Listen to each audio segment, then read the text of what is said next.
پتہ ہے آپ کو کہ امام احمد بن حنبل کتنا عرصہ جیل میں رہے ہیں؟ امام صاحب کو اتنے دھرے مارے جاتے تھے کہ جب آپ کا کرتا اتارا جاتا تھا تو اس سے خون نچڑ رہا ہوتا تھا۔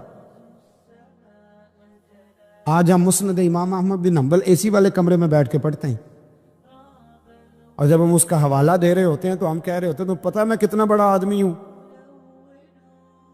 14 جلدوں کی کتاب میں سے حوالہ دے رہا ہوں۔ اس بندے سے پوچھو جس نے لکھی ہے، اس سے پوچھو جس نے یہ کمال کیا ہے، اور اتنا بڑا آدمی اور سچا بادشاہ مار رہا ہے۔ ایک دن اس نے تانا بھی دیا، کہنے لگا احمد بن حنبل مجھے بھی پتہ ہے آپ ٹھیک ہیں اور آپ کو بھی پتہ ہے آپ ٹھیک ہیں، ظلم ہو رہا ہے، زیادتی ہو رہی ہے، پر لوگ آپ کی سپورٹ کیوں نہیں کر رہے؟ دنیا آپ کے پیچھے کیوں نہیں چل رہی؟ کوئی آپ کے ساتھ کیوں نہیں آ رہا؟ تو امام احمد بن حنبل کہنے لگے اتنا ہی کافی نہیں کہ تم میرے اوپر ظلم کر کے بھی مجھے سچائی کہہ رہا ہے، یہ میری جیت کافی نہیں؟ اور فرمایا اگر تو نے رزلٹ دیکھنا ہوا نا تو تیرا اور میرا رزلٹ جنازے والے دن نکلے گا۔ حضرت سلطان بہو سے کسی نے کہا تھا زندگی میں بڑے مرید ہوئے، کہنے لگے نہیں، رب دا طالب کوئی نہیں ملے گا، جو ملے ہے طالب زردہ ہو۔ آئے ہیں لوگ تعویذ دھاگا لینے، رب دا طالب کوئی نہ ملے گا، جو ملے ہے طالب زردہ۔ وہ لینے آئے تھے تعویذ، ہم نے بھی دے کے بھیج دیا، بات ختم ہو گئی۔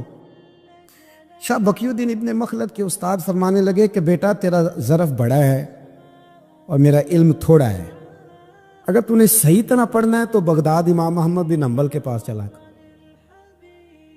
صحیح طرح پڑھ، پھر وہ تیری تشنگی ختم کریں گے، تیری پیاس بجھا دیں گے، چلا جا۔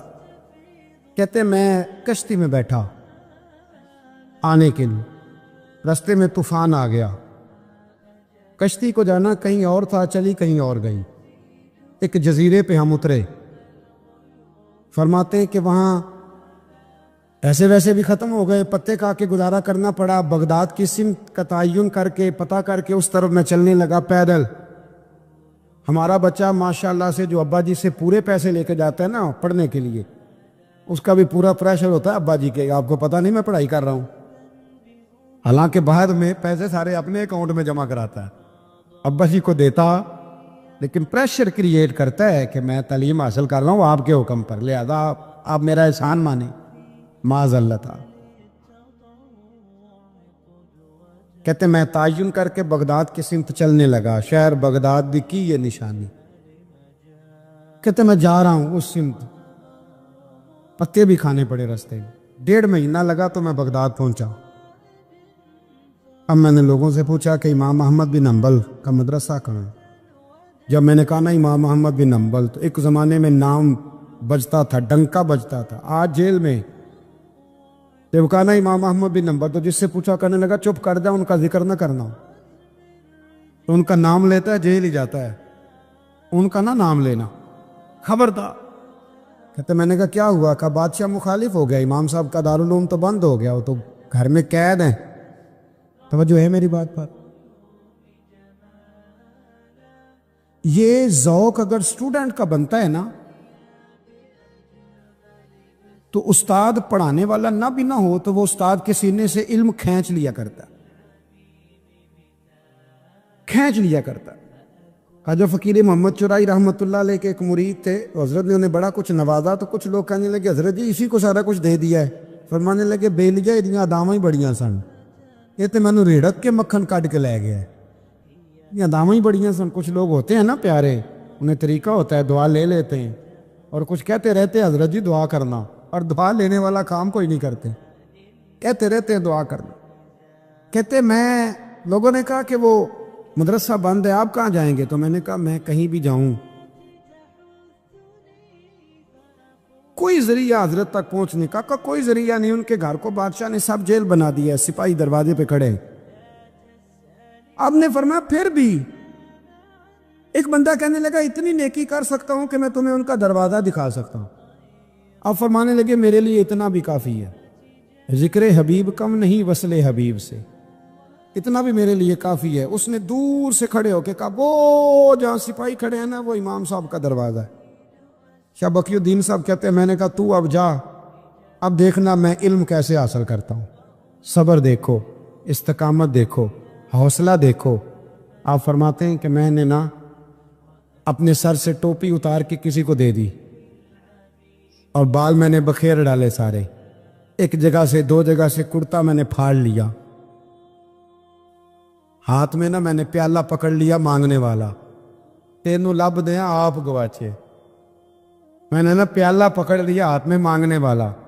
اور جس گلی میں امام صاحب کا گھر تھا نا، پہلے کونے پہ صدا لگائی 1 دینار کا سوال ہے، کہتے 1 دینار ملا، پھر دوسرے دروازے پہ آیا، 1 دینار ملا، پھر تیسرے دروازے پہ آیا، مجنو بن کے وچ بازاراں کدی ککھاں وانگ رلائے تے کدی کہایا کنبا سارا، سر نیزے اتے چڑھائے، سجنا یار مناؤن دی خاطر اساں کی پیس بٹائے۔ فرماتے میں نا مانگنے والا، بھکاری بن کے مانگنے والا، میں امیر باپ کا بیٹا تھا پر میں مانگنے والا بن گیا، میں نے پھٹے پرانے کپڑے، ایک دروازے پہ 1 دینار، امام صاحب کا بھی دروازہ آیا، کہتے میں نے صدا دی 1 دینار چاہیے تھا، کہتے امام محمد بن حنبل دروازے تک آئے، اور جب میرے پیالے میں کاسے میں دینار ڈالنے لگے تو میں رو پڑا، میں نے کہا میرے محبوب کریم کی حدیثوں کے وارث اور جانشین، میں تو کہاں سے چلا ہوں، تجھ سے حدیث سیکھنے آیا ہوں، مجھے خیرات نہ دے، مجھے میرے مصطفیٰ کی 2 حدیثیں پڑھا دے۔ تو کہتے ہیں شیخ کی آنکھوں میں، امام صاحب کی آنکھوں میں آنسو آ گئے، فرمانے لگے یار میں بھی سوچ رہا تھا اسٹوڈنٹ ہی کوئی نہیں، کس سے حبیب کی باتیں کروں، آج تو پڑھا دوں گا تو کل کیسے آئے گا؟ عرض کی حضور جب تک آپ جیل میں رہیں گے میں بھکاری بنا رہوں گا، مانگنا جو ہے نوکر کی تے نخرا کی، جب لینا جو ہے تو ختم ہو گئی بات، پیالہ سیدھا رکھیں گے۔ آپ فرماتے ہیں کئی مہینے، 1 2 4 دن نہیں، کئی مہینے میں ہاتھ میں نا پیالہ لے لیتا اور گلیوں میں گھومتا، 1 دینار کا سوال ہے، استقامت، صبر، حوصلہ۔ آپ فرماتے ہیں امام محمد بن حنبل کا دروازہ آتا تو وہ 1 دینار بھی روز دیتے اور حدیثیں بھی روز ہی پڑھاتے۔ آپ فرماتے ہیں کہ پھر وقت بدل گیا، پھر حالات تبدیل ہو گئے، بادشاہ چلا گیا اور نیا آ گیا۔ فرماتے ہیں وہ امام صاحب کا عقیدت مند تھا، اس نے مدرسہ بڑا بنا کے دیا، اس نے مسند بچھا کے دی۔ پہلے دن جب امام صاحب مسند حدیث پر جبہ پہن کر، امامہ باندھ کر، خوشبو لگا کر منبر پر بیٹھے حدیثیں بیان کرنے، فرماتے ہیں جب میں آیا نا سامنے تو میں انہیں دیکھ کے رو پڑا، وہ مجھے دیکھ کے رو پڑے۔ فرماتے ہیں انہوں نے کہا رستہ چھوڑ دو، اسے آگے آنے دو۔ جب میں آگے آیا تو امام صاحب فرمانے لگے پہلے بھی بڑا پڑھایا تھا، اب بھی زندگی بھر پڑھاؤں گا، پر جس صبر اور استقامت سے تو نے پڑھا ہے، جو مزہ ان دنوں میں آیا ہے شاید دوبارہ کبھی نہ۔ تھوڑا حوصلہ پیدا کرے، تھوڑا استقامت کا مظاہرہ کرے، تھوڑا سا نا، وہ حضرت خواجہ نظام الدین صاحب سے ایک شخص نے آ کے کہا تھا میرا پیر کامل نہیں تو میں نے بدلنا ہے، فرمایا شریک قباحت تو کوئی نہیں؟ کہنے لگا نہیں، تو آپ فرمانے لگے تو اللہ کی رضا کے لیے خدمت کر، ہو سکتا ہے تیری خدمت کی برکت سے اللہ اسے کامل کر دے، اللہ کامل بنا دے، تیری برکت سے کامل ہو جائے۔ تھوڑا استقامت کا ماحول بنائیں۔ میں اس زمانے میں جو سب سے زیادہ کمزوری محسوس کرتا ہوں لوگوں کے اندر، یہ ہے کہ تدبر نہیں، حوصلہ نہیں۔ ایک بت ہوتا ہے میری ذات کا جس سے میں ساری زندگی باہر نہیں نکل پاتا۔ میں کہتا ہوں جو میں کہہ رہا ہوں وہ ہونا چاہیے، جو میں چاہ رہا ہوں وہ ہونا چاہیے، جو میری خواہش ہے وہ ہونا چاہیے۔ ایسا نہیں ہوگا، خواہشیں آپ کریں گے، چاہتے آپ کریں گے، پر پوری اللہ اپنی حکمت سے کرے گا، پورا اللہ اپنی۔ میرے نبی کریم علیہ السلام نے ایک دعا مانگی تھی، اللہ میری امت لڑے نہ، تو رب کریم نے کہا محبوب یہ دعا مجھ سے مانگے ہی نہ۔ اس میں بھی اس کی حکمت ہے کہ آپ کو حق پہچاننا ہے، خدا را اللہ پہ چھوڑیں۔ ہم بڑے بے حوصلہ ہیں، ہم بڑے کمزور ہیں، ہمیں تو اللہ تعالیٰ خیر کرے۔ اب تو زمانے میں جو دوائی سب سے زیادہ بکنی چاہیے وہ وہم کی دوائی ہے، وہ سب سے زیادہ بکنی چاہیے۔ ہر چوتھا آدمی اس وہم کا شکار ہے کہ جانے کیا ہو جائے گا، کچھ بھی نہیں ہوگا، وہی ہوگا جو منظور ہے۔ آپ کو تو ماشاءاللہ یاد ہے، وہی ہوگا جو منظور ہے۔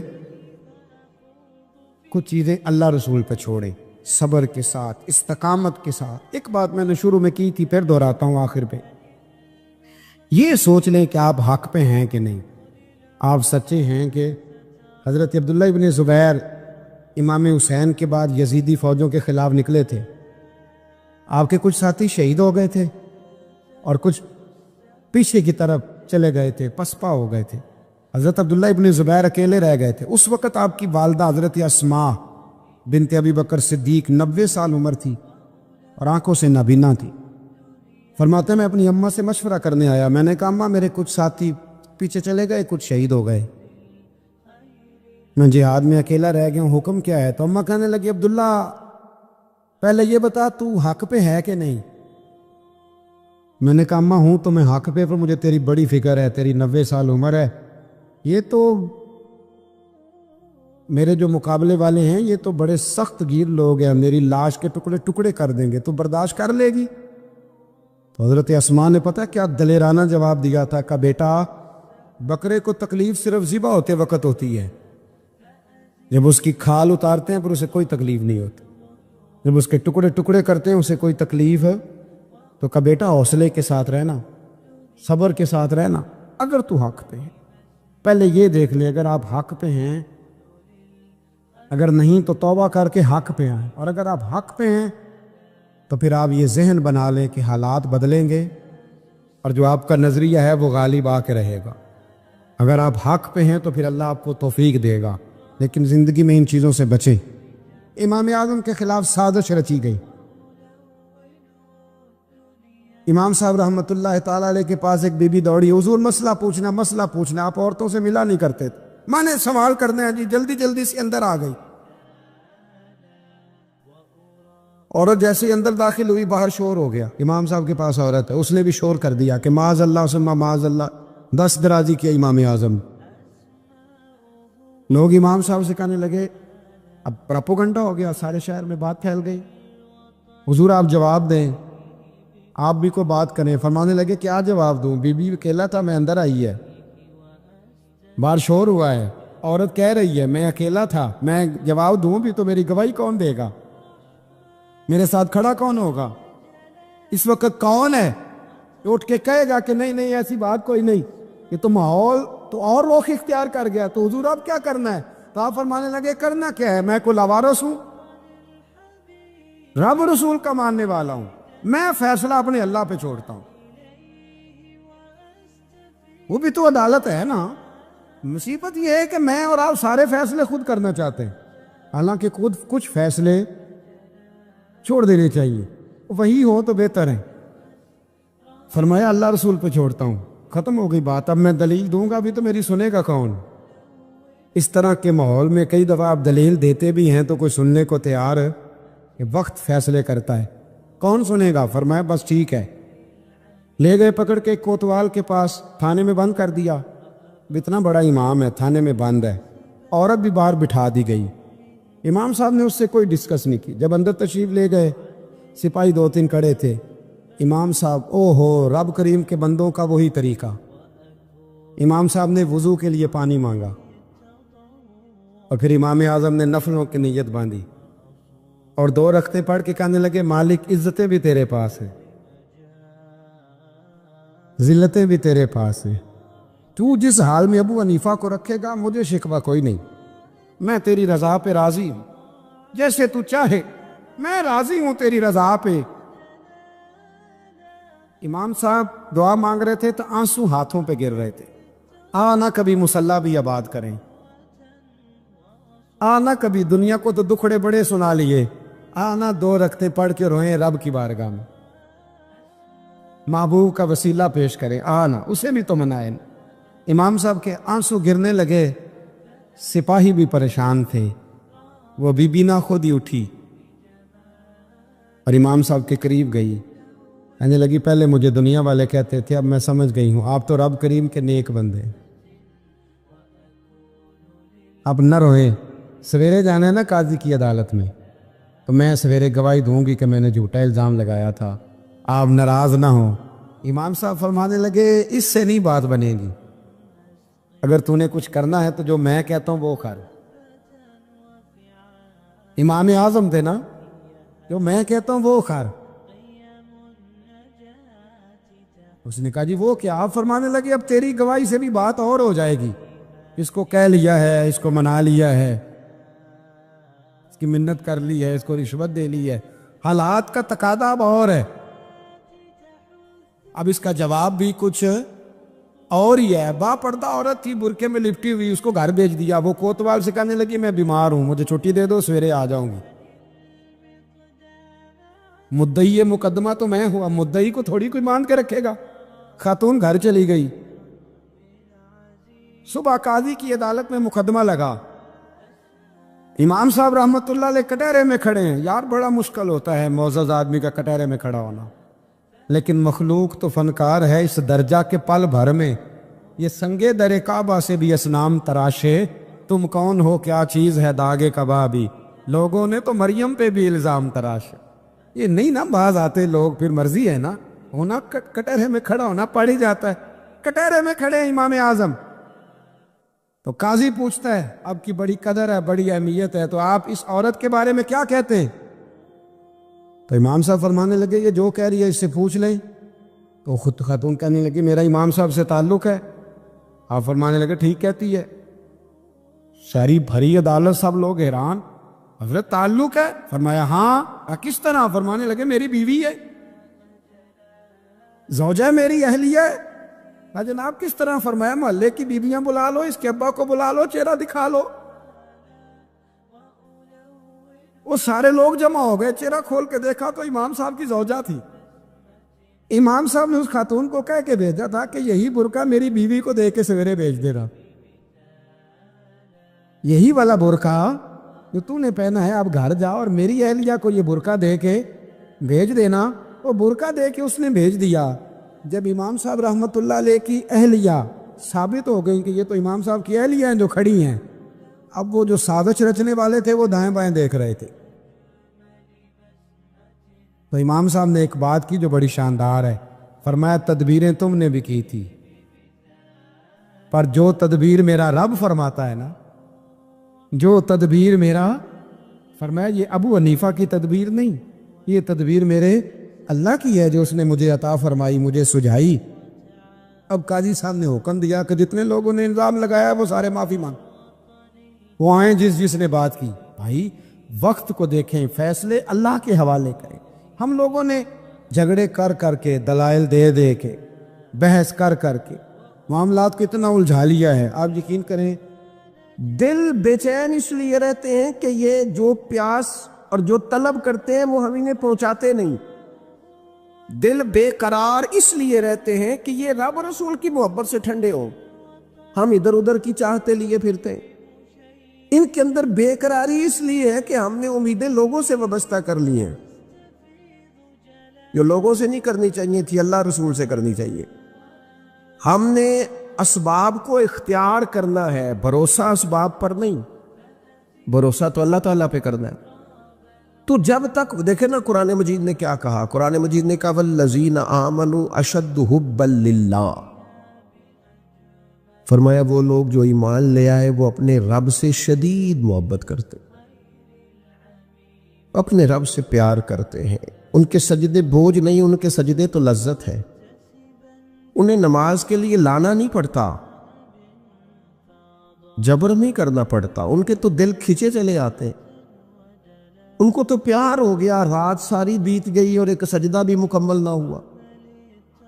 وہ تو مال چونکہ اللہ نے دیا ہے تو راہ خدا میں خرچ کرتے وقت ان کی طبیعت کسی قسم کا تکلف نہیں محسوس کرتی، کوئی بوجھ نہیں محسوس کرتی. چونکہ وہ ہر چیز سے بڑھ کر اللہ رسول سے پیار کرتے ہیں تو یہ چیزیں ان کے سامنے کبھی بھی رکاوٹ نہیں بنتی. اور دل میں سب سے زیادہ محبت اللہ کی. اور جہاں تک تعلق ہے میرے رسول پاک کا، تو اللہ کریم نے فرمایا النبی اولیٰ بالمؤمنین من انفسہم. فرمایا یہ جو نبی ہے نا یہ تو مومنوں سے ان کی جانوں سے بھی زیادہ قریب ہے.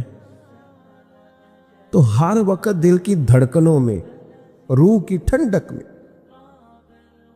قلب میں، دل میں، روح میں، ذہن میں جو چیز ہر وقت سمائی ہے نا مومنوں کے، وہ رسول پاک کی ذات ہے. اگر رات ساری بندہ یہی سوچتا رہے کہ سویرے یار کس طرح کام چلانا ہے، پیسے کیسے آئیں گے، جو میرے پاس 2 لاکھ ہے اسے 6 کیسے کرنا ہے، اور یہ 6 ہے یہ 12 کیسے ہو سکتا ہے، اور جناب یہ دنیا میری کیسے آگے بڑھ سکتی ہے، اور یہ جو پلاٹ پڑا ہے نا میرے گھر کے بالکل سامنے، کیسے کچھ چکر چلے کہ میرا ہو جائے، گاڑی ہے ذرا چھوٹے ٹائروں والی بڑے ٹائروں والی کیسے آ سکتی ہے۔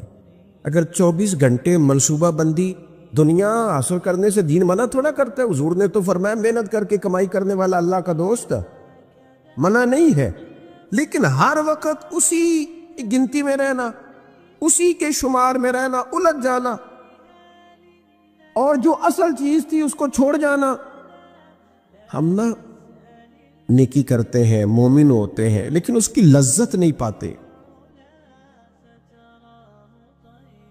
یعنی اگر نماز پڑھ کے بھی بندہ قرار نہ حاصل کرے، اگر وہ خیرات کر کے بھی اس کی ٹھنڈک نہ محسوس کرے، مسجد آ کے محفل کرا کے محفل میں بیٹھ کے پھر بھی اس سے کوئی روحانیت نہ پا سکے، اس نے 20 علماء سنے، اس نے درجنوں خطباء سنے، اس نے ساری زندگی گزار دی، لیکن اس کے دل کی کیفیت ہی نہ بدلی، وہ لذت خاص ہی اسے نصیب نہ ہو، تو پھر اسے سوچنا چاہیے نا کہ دل میں نا اللہ تعالیٰ نے نا ہر چیز 2 بنائی ہے، ہونٹ 2، آنکھیں 2، کان 2، ہاتھ 2، پیر، دل اللہ نے ایک ہی بنایا۔ یہ نہیں ہو سکتا کہ چلو ایک طرف مجھے رکھ لو ایک طرف کسی اور کو رکھ لو، دل ہی ایک بنایا ہے۔ وہ کہتا ہے بس دل ایک ہے تو رب رسول ہی رہیں گے اس میں ادھر ادھر کی چاہتے نہ لے آنا، جب تک دل کے اندر پوری طور پر اللہ رسول کی، بخاری مسلم میں حدیث ہے، نبی پاک علیہ الصلوۃ والسلام نے فرمایا اگر تم چاہتے ہو نا تمہیں ایمان کی لذت نصیب ہو، آپ زیادہ غور کریں میری بات پر، ایک ہے کھانا، ایک ہے مزیدار کھانا، ایک ہے مومن ہونا اور ایک ہے مومن ہونے کا مزہ آنا، لذت نصیب ہونا کہ میں صاحب ایمان ہوں۔ فرمایا اگر تم چاہتے ہو کہ تمہیں ایمان کی لذت نصیب ہو، یہ حدیث آپ نے بھولنی نہیں، بخاری مسلم میں، اگر چاہتے ہو کہ ایمان کی لذت نصیب ہو تو 3 کام کرو۔ یا رسول اللہ صلی اللہ تعالی علیہ وسلم کون کون سے؟ حضور فرمانے لگے پہلا کام یہ کرو کہ ہر چیز سے بڑھ کر اللہ رسول سے محبت کرو۔ لیکن یہ نیرا نعرہ نہیں لگانا، یہ غور کرنا ہے، پیسوں پر اچھی طرح غور کر کے سوچ لینا ہے کہ پیسے زیادہ پیارے ہیں کہ اللہ رسول، غور کر لینا۔ یہ جو جھوٹی انا کے بت بنائے ہوئے نا، میری عزت، میری برادری، میری افسری، میرا قبیلہ، میری کرسی، یہ غور کر لینا ہے کہ کرسیاں زیادہ پیاری ہیں، اقتدار زیادہ پیارا ہے کہ اللہ رسول۔ ایک طرف رسول اللہ کی شریعت اور ایک طرف تیری برادری کے رسم و رواج، لیکن شادی والے دن رسم و رواج جیت گئے، کدھر گئی تیری محبت رسول؟ وہ صرف محفل والے دن تھی، ربیع الاول شریف میں تھی۔ ہم تو دیندار سمجھتے ہی اس کو ہیں جس کے گھر میں شادی ہو تو پتہ چلتا ہے کتنا دیندار ہے، محفل میں تو سارے دیندار ہوتے ہیں، یہ تو پتہ ہی تب چلتا ہے جب کسی کا انتقال ہو جائے یا گھر میں کوئی خوشی آئے کہ اب یہ کتنا دیندار ہے، اب پتہ چلے گا، مسجد میں تو سارے دیندار ہیں۔ فرمایا اگر چاہتے ہو کہ لذت ایمان نصیب ہو تو ہر چیز سے بڑھ کر اللہ رسول سے پیار کرو، اور دوسرا فرمایا جس سے بھی پیار کرو نا اللہ رسول کی رضا کے لیے کرو، شکریہ کا تکلف بھی چھوڑ دو، وہ میرا احسان مانے گا یہ بھی چھوڑ دو، میری تعریف کرے گا یہ بھی چھوڑ دو، فقط اللہ رسول کی رضا کے لیے رشتے بنانے شروع کرو، مومن ہونے کا مزہ آئے گا۔ جتنے ہم شکوے کرتے ہیں نا رشتہ داروں کے، بھائیوں کے، قبیلوں کے، برادریوں کے، یہ سارے ختم ہو جائیں اگر ہم محبت اللہ رسول کی وجہ سے کرنی شروع کر دیں۔ اگر بنیاد اللہ رسول کی رضا ہو تو ہماری طبیعتوں میں کسی کے لیے نفرت پیدا نہ ہو، بے ادبی پیدا نہ ہو، کوئی ایسا ماحول نہ ہے۔ کیوں کہ ہم ڈائریکٹ پیار ہی نہیں کرتے، ہم جس سے بھی پیار کرتے ہیں درمیان میں رب رسول کو رکھ کے کرتے ہیں۔ اور حضور فرماتے ہیں قیامت کے دن رب اعلان کرے گا، اللہ فرمائے گا وہ کہاں ہیں جو دنیا میں میری رضا کے لیے آپس میں پیار کرتے تھے؟ یا اللہ کیا ملنے والا ہے؟ اللہ فرمائے گا آج میرے عرش کے سائے کے علاوہ سایہ کوئی نہیں۔ جو دنیا میں میری رضا کے لیے آپس میں پیار کرتے تھے انہیں آج میں اپنے عرش کا سایہ عطا کروں گا۔ تو اگر ایمان کی لذت چاہتے ہو، ایک تو ہر چیز سے بڑھ کے اللہ رسول سے پیار کریں، ایک جس سے بھی پیار کریں اللہ رسول کے لیے کریں، اور دوسرا فرمایا مومن ہونے کے بعد، کلمہ نصیب ہونے کے بعد، ایماندار ہونے کے بعد کفر کی طرف جانا اتنا ناپسند کریں، اتنا ناپسند کریں جتنا کوئی آگ میں جانا ناپسند کرتا ہے، اتنا ناپسند۔ اگر یہ ذہن بن گیا پھر لذت نصیب۔ میں آپ سے عرض کروں میرے عزیزو، ہم نا تھکی تھکی سی زندگی گزارتے ہیں، بور سا وقت گزارتے ہیں، الجھے ذہن رہتے ہیں، بکھری سوچیں رہتی ہیں، ٹوٹے خیالات، پختگی نہیں باتوں میں، مضبوط نہیں افکار۔ کسی نے مشورہ دیا تو 10 منٹ کچھ اور سوچ لیا، اگلے سے بات کی تو پھر پچھلے کی بات ختم ہو گئی، اپنی زندگی میں مضبوطی نہیں۔ او خدا کے بندو، ہمیں تو ایک سادہ سا اسلوب دے دیا گیا ہے کہ تم ہر چیز سے بڑھ کے رسول پاک سے محبت کرو۔ تو جب پوری طرح وہ محبت نصیب ہو جائے گی، جب پوری طرح وہ چاہت مل جائے گی، جب پوری طرح وہ خلوص نصیب ہو گیا، للہیت مل گئی، اللہ رسول کی بارگاہ نصیب ہو گئی، آپ یقین کریں حضور کی محبت بندے کو پکا کر دیتی ہے، اس کی سوچوں کو مضبوط کر دیتی ہے، اس کے اندر استقامت لاتی ہے رسول اللہ کی محبت، انسان طاقتور ہو جاتا ہے۔ میں تقریر نہیں کر رہا، جذبات کا اظہار کر رہا ہوں۔ میں آپ سے داد نہیں چاہتا، میں آپ کی ذہن سازی چاہتا ہوں۔ آپ بھلے میری بات پر کوئی سبحان اللہ ماشاءاللہ نہ کہے، لیکن میرے درد دل کو سمجھے میں کیا کہنا چاہتا ہوں۔ دوستو، حضور کی محبت مضبوط کرتی ہے، مضبوط، طاقتور کر دیتی ہے۔ نہ سمجھ آئے تو سیدنا بلال سے پوچھ کے دیکھو، مار پڑتی جاتی ہے، محبت طاقتور ہوتی جاتی ہے، تانے ملتے جاتے ہیں، محبت مضبوط ہوتی جاتی ہے۔ نہ سمجھ آئے تو سیدنا سلمان فارسی سے پوچھو، سالوں بیت گئے، ڈھونڈتے، تلاش کرتے، آتے حضور کی بارگاہ میں حاضری دیتے، غلامی کرتے، کہاں سے چلے کہاں پہنچے۔ اگر نہ سمجھ آئے تو حضرت خبیب سے پوچھو، نہ سمجھ آئے تو بدر میں جا کے شہید ہونے والوں سے پوچھو یہ محبت کتنا طاقتور کرتی ہے۔ حضرت انس بن نضر سے پوچھو میدان احد میں کہ یہ محبت افکار کو زندہ کرتی ہے، روح کو تازہ کرتی ہے۔ بندہ نہ زیادہ باتوں سے ویسے ہی بچ جاتا ہے۔ ایک شے صرف یاد کرنی پڑتی ہے، ایک شے، علم و بس کریو یار، اے ہوئی حرف تینوں درکار۔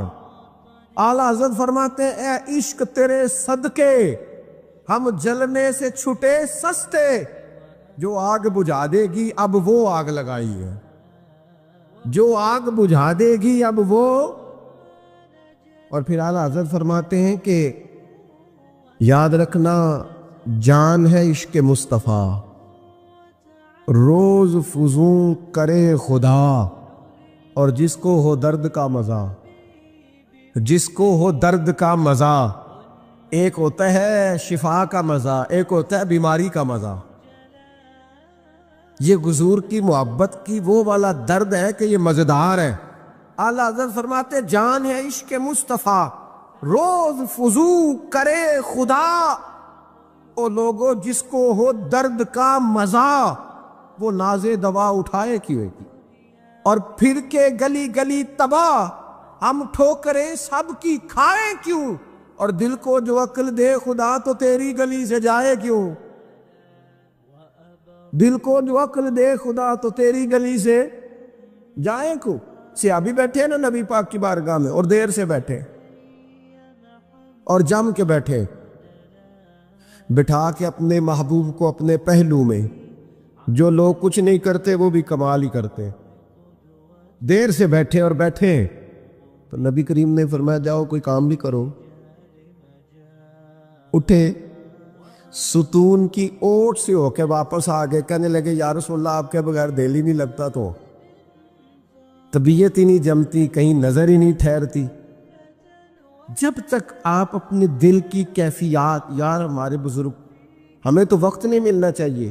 اگر ہمارا دعویٰ ہے کہ ہمیں حضور سے محبت ہے تو وقت ہی نہیں ملنا چاہیے. سیرت ساری پڑھ لی ہے ہم نے, حضور کی احادیث یاد کر لی ہیں, نبی پاک کے فضائل پر جو کتابیں لکھی گئی ہیں وہ ہمارے پاس ہیں. کیا آج صبح سے لے کر اب تک 1100 بار درود شریف نصیب ہوا ہے؟ کیا اگر حضور سے محبت ہے تو ہمارے دل میں نبی پاک کی امت کا درد ہے؟ حضور پر نازل ہونے والے قرآن مجید کو ہم نے سمجھا ہے؟ دین اسلام کی روشن تعلیمات کے ہم کتنے قریب گئے ہیں؟ فارغ وقت آپ کیا جی میں آج کل بور ہوتا ہوں, تو بھئی آپ کتاب خریدیں حضور کی سیرت پر, پڑھیں شاہ عبدالحق محدث دہلوی نے کیا لکھا ہے, پڑھیں حضور کے فضائل کمالات, پڑھیں شفا شریف قاضی ایاز کیا لکھتے ہیں. لیکن زندگی تو ادھر ادھر ضائع ہو رہی ہے.